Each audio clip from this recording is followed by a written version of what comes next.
Welcome back. This is Big Chief Stero. You know, tomorrow is the midterm election, so we're going to discuss and get into it. You heard? Yeah. Politics Time USA, discussing tomorrow midterm election and what is on the line. You know, a lot of issues on the line. You know, whether it is abortion, the economy, high inflation, Healthcare, cost of living, high gas prices, so when it comes to election tomorrow, there's a lot of people that's going to vote. They're going to go out to vote, and they're going to vote also with their pocketbook, right? And in terms of how they're being affected by the economy as well. I mean, I feel like at the end of the day, we need to put leaders into office who are, have the people's, best interest at heart and aren't trying to line their own pockets with the same political narrative, do for yourself, help your cronies out, the whole nepotism agenda as far as just, that whole old school politics thing, you know what I mean? We need some individuals who are coming up in there with some tangible issues that are relating to and for us, and just take the community and the country forward in a progressive nature, Yeah. And the thing here is that when it comes to the current president, as we know, President Biden, he's not very popular at this time. And a matter of fact, a lot of candidates don't want to be seen with him. And it's because of the very reason of the economy. The Democrats are running on the issue of abortion. They basically put that forward to say, hey, the Republican has taken away abortion rights with the Dobbs decision, taken it away from you. But the thing here at hand is that they also drop the ball when it comes to also addressing the economy, right? Because even though the federal government has raised interest rates, the economy is not doing bad, right? There's still steady job numbers, right? Yes, inflation has increased, and they're trying to raise interest rate to try to bring down the high inflation, to keep it stable for the time being until it slowly start reducing. When it comes to raising the interest rate, they are hoping that people stop spending. Once people stop spending like how they were spending because the economy was overheating, there might be more of a glut in terms of inventory. And once there is glut, corporate America is going to try to lower the prices to try to get to compete for sales.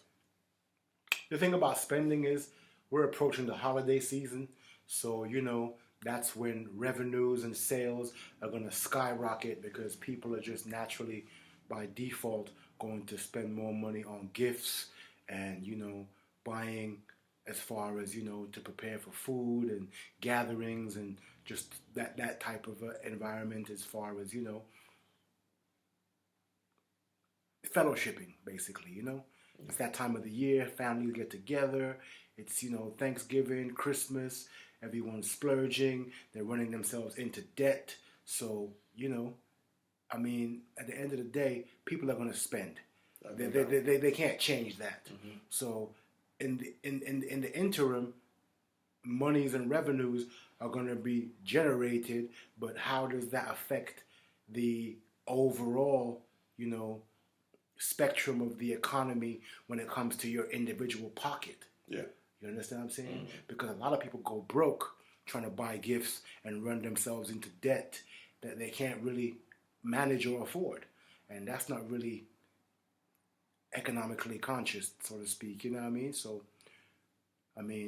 as far as the election tomorrow, you have to get out there and, exercise your vote, make sure your vote counts, and go in there educated as far as, doing your research and making sure that the candidate you vote for is able to address your issues, mm-hmm. and that you feel will bring the best outcome for what results you would like to see. And the thing here is that a lot of people is going to go out to vote tomorrow, and I believe that it's going to be more of a bread and butter issue, right? I got to travel to work. How much is it going to cost me to fill up My tank of gas, right? And it might be very detrimental to certain people because it's a matter of putting gas in your vehicle or going to work or paying your bills or paying for the babysitter, right? Or going to the supermarket and buying milk and eggs, right? So the thing here is that I want to say that I'm an independent. I've always been an independent. I vote Democrat, but I also lean in the middle, right? And I think that America has basically steered far either right or left, right? There's no in between in the middle. And I think in the 80s, there were people that, in terms of politicians, they worked together. You know, they had, their issues or what have you. But now it's like, it's either I'm far right or far left. There seems to be a big division. Yes. As far as the country right now, just politically, and there's no middle ground that we can all come to and agree upon disagreement. Like you said, you're either far right or you're far left, and everyone's so passionate about what they believe in and, how they feel and want to get their point across. I mean, it's crazy right now. But how do we translate this to make the American society a working society in terms of people, in terms of the politicians working together? Because it's just like a lot of button heads. No, it cannot be done this way. We will not do it this way. If it's not done the way how I want it, I'm going to oppose it, and I'm going to file an appeal and let it go, run its course to the Supreme Court or appellate court and so forth. And that's what has been happening over the period of years. There's a lot of opposition on both sides. I mean, I think it starts with conversation, dialogue, being able to speak. You speak, I speak. So what about when so many politicians and individuals are so entrenched in their train of thought? How do we get into their train of thought to say, hey, look at it this way. Do you think it would be useful with society if you look at it this way?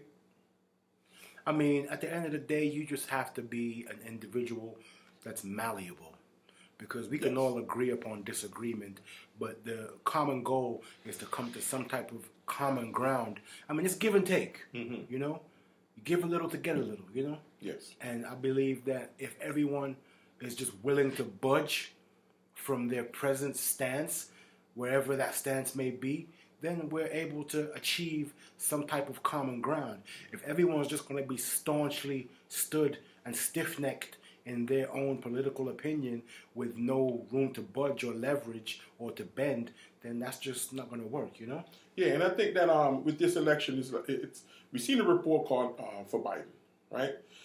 And I think that this election, the midterm election, it's going to determine whether or not Biden get a second term, right? Because if the Republican have a landslide within this midterm election, I think Biden and his administration is going to have issues. And it's in terms of issue of opposition. Like everything he tried to push through, just like Obama prior, they're going to oppose it. So now it's going to be where he has to basically start leading with executive orders. And what happened with executive orders? It get appealed.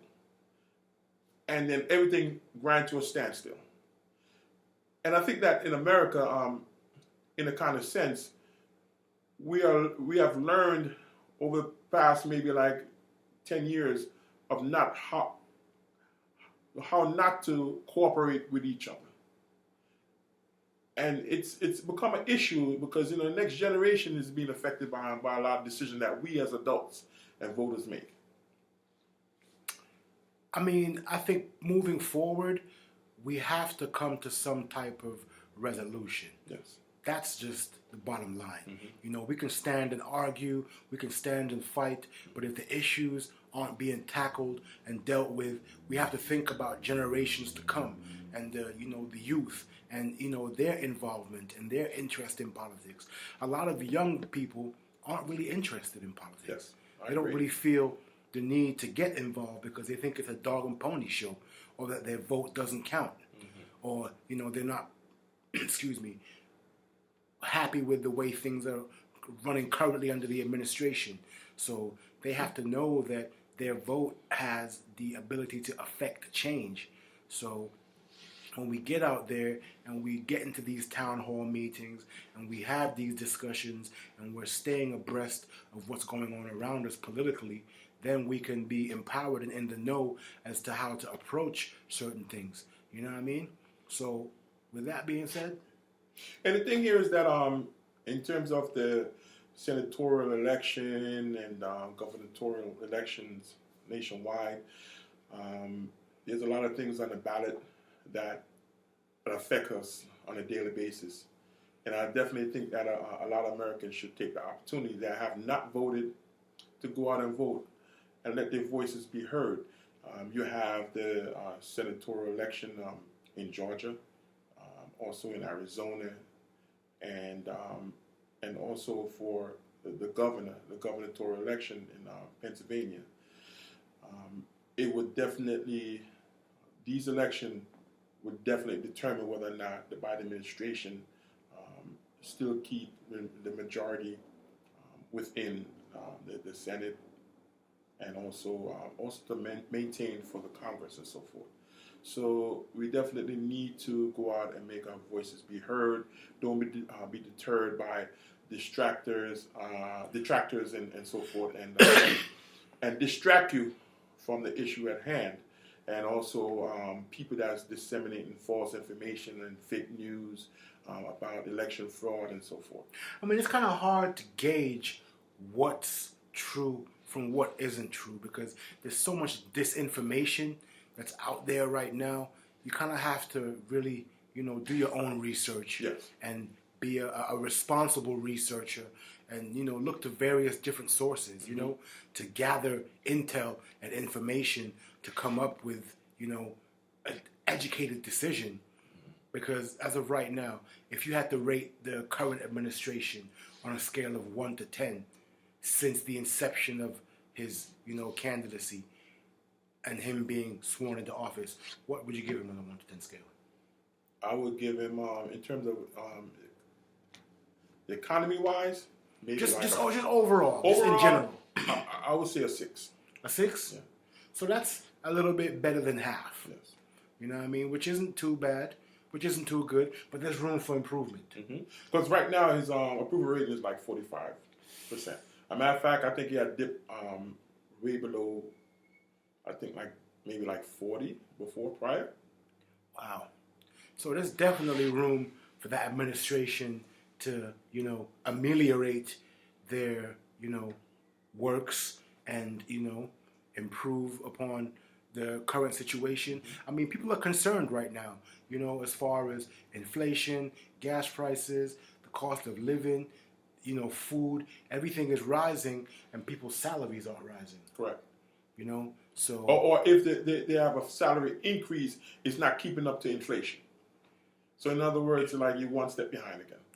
I mean, you know, this has been the story from the beginning of time, or as they say, politics as usual. So we're here just to, you know, present questions and ideas that could basically spark creative thinking amongst the individuals out there in the diaspora to basically see, you know, what can we do to improve that, you know? And it's having conversations like this and dialogue like this which will enable us to come to some type of amicable resolution. Yes. That everyone can say, okay, you know what? I voted. I feel that my vote made a difference, and the politician that I voted for is affecting change. Yes. You know? Correct. And, you know, I definitely wanted to just a call to action to make sure everyone go out to vote. Your vote matters, right? It affects change and changes, right? And everything that we do, the decisions that we make in terms of putting our representative in office, we have to hold them accountable, and we have to make and put fire under their feet to let them know, hey, I voted for you. This is what I expect from you, and if I don't get what I expect from you, I'm going to vote you out the next time around. I mean, that's the power that you wield as a voter. At the end of the day, the politicians will go up there with a song and dance to get into office, and then once in the office that they've been elected, it's a whole different narrative. Yes. Because look at all the things that the present administration stated they were going to do upon getting into office, and they have not done a lot of those things. And yes, and there have been opposition, right? I mean, opposition is going to come because, there's like two sides, for and against. It's all about, at the end of the day, we're human beings, and whether you're a Republican, Democrat, or Independent, we all want to be able to afford the cost of living. Correct. We all want lower gas prices. We all want reasonable interest rates. Yep. It's all about coming to some type of middle ground that basically, the give and take, you might not get everything you want, but you got some of the things you want. So, with that being said, go out there tomorrow. November 8th, 2022, midterm election, make your voice be heard. That's it.